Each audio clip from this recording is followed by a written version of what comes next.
todos, bom dia, boa tarde, boa noite. Meu nome é Thiago Ciconha e o meu objetivo nessa aula é continuar apresentando conceitos de estatística descritiva úteis no gerenciamento da manutenção. E para começarmos, vejamos algumas definições. Nesse vídeo, trataremos da tendência central, que corresponde à extensão na qual os valores de uma variável numérica se agrupam em torno de um valor típico ou central. Falaremos também da variação, que corresponde ao montante de dispersão relativamente a um valor central. Na aula anterior, determinamos as classes, suas amplitudes e suas frequências absolutas, e representamos isso de forma gráfica. Aqui eu gostaria de fazer uma observação em relação ao que eu mostrei no vídeo anterior. No gráfico, podemos observar a distribuição das frequências absolutas de acordo com cada classe. Para cada classe, dada a sua amplitude, eu comentei que devemos determinar o ponto médio, o limite inferior e o limite superior. No entanto, para que fique mais clara a construção do gráfico, a melhor maneira de se representar a amplitude de classe seria desenhar a barra na posição horizontal, indicar o ponto médio, que no caso da primeira classe é o menor valor entre as observações, e os valores de limite inferior e limite superior. A altura da barra será dada pela frequência absoluta da classe. Já a classe seguinte será dada por um incremento de amplitude de classe e o valor referente ao eixo vertical será dado pela frequência absoluta daquela classe, ou seja, o número de observações dentro daquele intervalo. Mas como não apresentarmos, por exemplo, o valor do ponto médio ao invés da classe no eixo horizontal do gráfico? Bom, vamos retomar os dados brutos que utilizamos na aula anterior no Excel. Bom, aqui no Excel, então, nós carregamos os dados que a gente já tinha avaliado anteriormente, como a data de operação, a quantidade de horas, a quantidade de ciclos, o acumulado em horas e o acumulado em ciclos. Eu já trouxe aqui alguns valores da aula anterior. Então, o número de observações, o menor valor dentre essas observações, considerando que aqui nós estamos trabalhando com horas. O maior valor, a amplitude, que é a diferença entre o maior e o menor. A gente viu a quantidade de classes é dada pela raiz quadrada do número de amostras, no caso aqui seriam 35 classes, mas de maneira prática a gente viu que é interessante trabalhar entre 5 e 20 classes, então aqui nós adotamos 10 classes, e que a amplitude de classe é dada pela a amplitude dividida pelo número de classes menos 1. Ok? Bom, como que a gente então contabiliza o limite inferior, o ponto médio, o limite superior e a frequência absoluta para cada classe? A gente viu que o ponto médio da primeira classe é igual ao menor valor observado na amostragem. O limite inferior vai ser dado pelo ponto médio menos metade do intervalo de classe, da amplitude de classe. E o limite superior vai ser dado pelo ponto médio mais metade da amplitude de classe. Ok? Bom, para a gente poder fazer isso de forma automática, quem que não vai mudar aqui? A amplitude de classe. Então, nesse caso, a gente vai colocar o símbolo de dólar antes e depois. E aqui também, quem que não vai mudar? A amplitude de classe, então símbolo de dólar antes e depois. Ou basta apertar a tecla F4 que ele já fará esse travamento dessa forma. Bom, então aqui, quem que vai ser o limite inferior da segunda classe? Vai ser o limite superior da classe anterior. Quem que vai ser o ponto médio? Vai ser a média entre o limite inferior e quem mais? E o limite superior. Então a célula M5. E quem que vai ser o limite superior? vai ser o limite inferior mais amplitude de classe. E aqui novamente travaremos para que seja feito de forma automática. Então, se a gente arrastar aqui, teremos os limites inferiores, limites superiores e ponto médio de todas as classes. Ok? Então, lembrando que, olha, o ponto médio da primeira classe é justamente o menor valor observado. E o ponto médio da última classe é justamente o maior valor observado. Tá bom? Bom, a gente viu na aula anterior uma maneira de calcular a frequência absoluta, que era usar a expressão C. Tá? Eu vou fazer de uma forma diferente nessa aula. Então agora eu quero calcular a frequência absoluta para cada uma das classes. Então eu vou utilizar a função frequência. Ok? Nessa função eu vou marcar os dados. Então lembre-se, o atalho Ctrl Shift seta para baixo, ele vai marcar todos. E agora eu preciso marcar qual que é a matriz onde ele vai buscar os intervalos. Bom, então a gente viu que é da M4 até a M13. São essas células aqui. Se eu der Enter, ele não vai fazer o cálculo, porque eu estou marcando uma região específica aqui onde ele quer calcular. Então aqui tem que ser Ctrl Shift Enter. Okay? Então aqui nós temos quem? Frequência absoluta. Então para a primeira classe nós temos 3 observações, 17 na segunda classe e assim por diante. Então como é que a gente pode construir aquele gráfico? Eu vou marcar aqui, por exemplo, o ponto médio e as frequências absolutas. Vou pedir para inserir um gráfico e aí aqui está ele. Esse tipo de gráfico é chamado de histograma. E aqui utilizamos como marcação central de cada barra vertical ponto médio. Observando os dados, notamos que eles demonstram uma tendência de se agrupar em torno de um valor central. Para analisarmos essa tendência, podemos falar de valor médio, de valor do meio e de valor mais frequente. Ou seja, 3 medidas de tendência central. Matematicamente falando, teremos no caso do valor médio, a média aritmética. No caso do valor do meio, a mediana. E para o valor mais frequente, a moda. A média aritmética é calculada pela soma dos valores observados dividido pela quantidade de observações. Na expressão x1, x2 até xn são as observações e n a quantidade de dados observados. Essa expressão pode ser também apresentada utilizando o símbolo de somatório. Atenção, pois a média aritmética ela é fortemente afetada por qualquer valor significativamente diferente dos outros.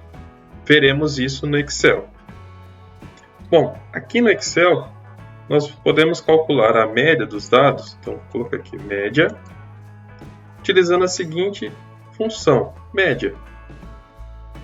Então eu vou pegar do primeiro dado até o último, então lembrando do atalho, Ctrl Shift seta para baixo, ele calculou a média aqui. Bom, e por que a média é significativamente afetada por valores diferentes? Então, vou pegar aqui o caso de 5 dados. Então, 3, 4, 5. Ok? Vou pegar esses valores, vou copiar eles aqui e vou alterar o primeiro. Então, vou dizer que, por exemplo, nessa amostragem aqui, ao invés de 5 horas de voo em um dia, nós teremos 15 horas de voo. Então, qual que seria o incremento aqui, ó, a diferença? Então, isso daqui vai ser 15 menos 5 dividido por 5. Nós temos aqui um incremento percentual de 198%. Bom, então, e o restante não vai ser alterado. Ok? Bom, aqui, se eu calcular a média, média, nós teríamos uma média de 7,16. Já para esse dado aqui, a média seria de 9,16, ou seja, nós temos aqui um incremento de 28% por causa de um único dado alterado. Tá bom? Então, cuidado com valores extremos, e a gente vai ver mais para frente um indicador de se a gente tem valores extremos na nossa amostragem. A mediana corresponde ao valor do meio em uma disposição ordenada de dados. Então, é fundamental dizer que os dados aqui devem estar ordenados para o cálculo da mediana. Se o número de observações for ímpar, a mediana corresponde ao valor que se encontra no meio. Vejamos aqui uma amostra com 5 observações, já ordenadas do menor para o maior valor. Dado que o número de observações é ímpar, a mediana será o valor do meio entre esses valores. Nesse exemplo, teremos como mediana o valor 7,05. Se o número de observações for par, a mediana será dada pela média aritmética dos valores que estão no meio. Nesse exemplo, com 4 observações já ordenadas também do menor para o maior valor, teremos a média aritmética entre o valor 7,04 e 8,86. Ou seja, a mediana nesse caso será 7,95. Vale ressaltar que a mediana não é afetada por valores extremos. Com a mediana, podemos dizer que 50% das observações são menores ou iguais a ela, e os outros 50% das observações são maiores ou iguais à mediana. Já a moda, outro valor de tendência central, é o valor que mais se repete dentre os valores observados. Sendo assim, se nenhum valor se repetir, a moda pode ser igual a zero. Porém, diferente da média aritmética, nem a mediana nem a moda são afetados por valores extremos. Retornando para o Excel, calcularemos a mediana através da função med. Basta marcarmos as observações e teremos aqui que a mediana nesse caso será de 9,795. A moda será dada pela função modo.único e também basta selecionarmos os dados. Então, nesse caso aqui, o valor que mais se repete é o valor de 10,6. Se a gente quiser saber quantas vezes esse valor se repete, basta utilizar a função cont.c. O intervalo será a quantidade de horas voadas por dia e o critério é que dentro desse valor ele vai buscar quais são os valores iguais a 10,6. Então, nesse exemplo aqui, a aeronave fez um voo de 10,6 horas de duração por 11 vezes, e esse é o valor que mais se repete, por isso o cálculo da moda. Mas atenção, além da tendência central, indicada pela média ou mediana ou moda, todo conjunto de dados pode ser caracterizado pela sua variação. A amplitude é uma medida simples de variação, pois ela mede a dispersão total no conjunto de dados ao fazer a diferença entre o maior e o menor valor. No entanto, a amplitude não indica como os dados estão distribuídos, se eles estão concentrados perto de um ou dos dois extremos. Mediremos a dispersão dos dados em torno da média através do desvio padrão. O desvio padrão de uma amostra é calculado pela seguinte expressão. Devemos observar que o desvio padrão é uma medida de dispersão em torno da média, pois no cálculo da variância, que é o termo que aparece dentro da raiz quadrada, estamos calculando o quão distante um valor está da média. Então, observem aqui que a gente tem os dados amostrados e eu sempre vou fazer a diferença em relação à média. Sendo assim, as medidas de dispersão, dentre elas o desvio padrão, são utilizadas para medir o grau de dispersão dos valores em torno da média aritmética. Para calcularmos o desvio padrão no Excel, utilizaremos a função desv_pad da amostra.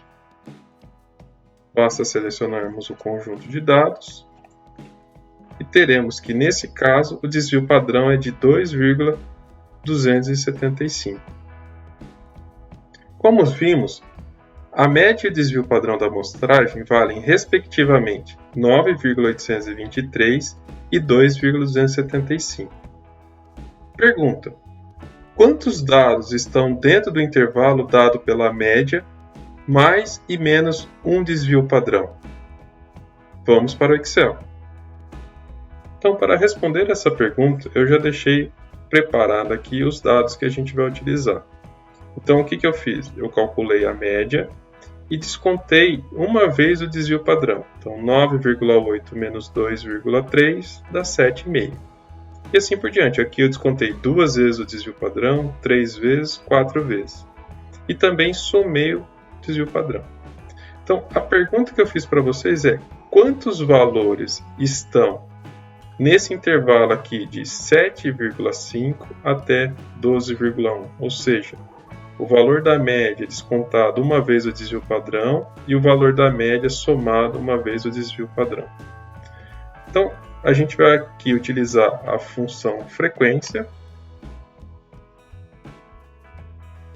onde nós temos que marcar o conjunto de dados e ele fará o cálculo da frequência dentro desses intervalos. Então, é de K15 até K23.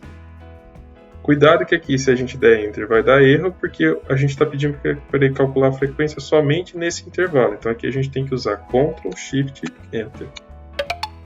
Então, aqui ele faz o cálculo da frequência absoluta para cada intervalo. Então, a pergunta que eu fiz para vocês é o seguinte: eu quero saber, olha, de 7,5 até 12. De 7,5 para 9,8 são 454 valores observados. E de 9,8 para 12 são 430. Então, no total, nós temos 884 valores entre a média menos uma vez o desvio padrão e a média mais uma vez o desvio padrão. Então, se a gente fizer aqui 884 dividido pelo número de amostras, nós temos que, nesse intervalo de menos uma vez mais uma vez o desvio padrão, 73% dos dados estão dentro desse intervalo. Então, como acabamos de ver, 73% dos dados estão dentro do limite, estão dentro do intervalo dado pela média, mais ou menos uma vez o desvio padrão. O coeficiente de variação mede a dispersão dos dados em relação à média aritmética. O mesmo é calculando dividindo-se o desvio padrão pela média e multiplicado por 100%. Ou seja, o coeficiente de variação é uma medida relativa de variação sendo expressa sob a forma de porcentagem. Ele é bastante útil quando a gente compara dois ou mais conjuntos de dados que são mensurados em unidades diferentes. Então, o cálculo do coeficiente de variação é dado pelo desvio padrão dividido pela média, e esse valor é dado em formas percentuais. Okay? A título de curiosidade, vamos calcular para a quantidade de ciclos. Então, eu vou precisar calcular o desvio padrão. Então, a função desv pad A de amostra. Então, o desvio padrão da informação de ciclos marquei horas, ciclos, 1,493, e a gente precisa calcular a média também. Então, no caso aqui, se a gente arrastar para o lado, nós temos então que o coeficiente de variação para o caso de ciclos é de 24,5. Então, para os dados de horas e ciclos de voo, com relação à média aritmética, a quantidade de ciclos por dia é ligeiramente mais variável do que a quantidade de horas por dia, e isso é medido pelo coeficiente de variação. Outra medida que podemos utilizar é o score Z, pois ele é utilizado para identificar se há valores extremos, também chamados de outliers, nas observações. Seu cálculo é feito subtraindo cada observação da média, dividido pelo desvio padrão. Podemos dizer que valores que são muito diferentes da média aritmética terão scores muito pequenos, abaixo de 3, ou muito grandes, acima de 3. Tá? Vamos ver isso Para o cálculo do score Z, utilizaremos então a diferença entre o valor menos a média, dividido pelo desvio padrão. Como a média e o desvio padrão são valores que não mudarão, eu vou travar esses valores. E aí eu posso tanto arrastar, quanto se eu der 2 cliques aqui, ele vai calcular para todos os valores.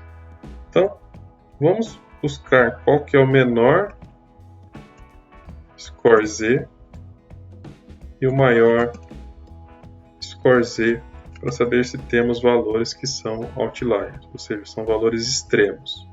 Então aqui eu vou pegar o mínimo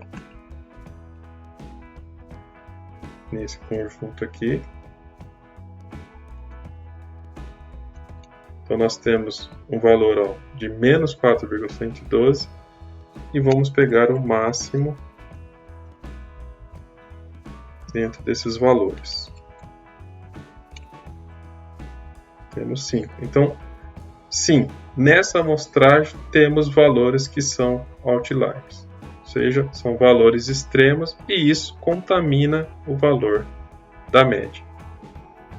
Finalizando então essa aula, quando a distribuição é simétrica, a média e a mediana coincidem. Caso a distribuição seja enviesada à esquerda, ou seja, observamos alguns valores pequenos como extremos, nesse caso, a maior parte dos valores estará posicionada na parte superior da distribuição, e assim a média tende a ser inferior à mediana. Dizemos que nesse caso a distribuição dos dados é negativa ou assimétrica à esquerda. Caso a distribuição seja enviesada à direita, ou seja, temos valores altos como extremos, nesse caso, a maior parte dos dados está posicionada na parcela inferior da distribuição e a média tende a ser a superior à mediana. Dizemos, nesse caso, que a distribuição dos dados é positiva ou assimétrica à direita. Obrigado a todos então que me acompanharam até aqui. Acredito que com as ferramentas apresentadas, vocês, futuros gestores da manutenção aeronáutica, terão condições de avaliarem melhor dados pertinentes à atividade de vocês. Deixem suas dúvidas e sugestões nos comentários. Um abraço e até breve!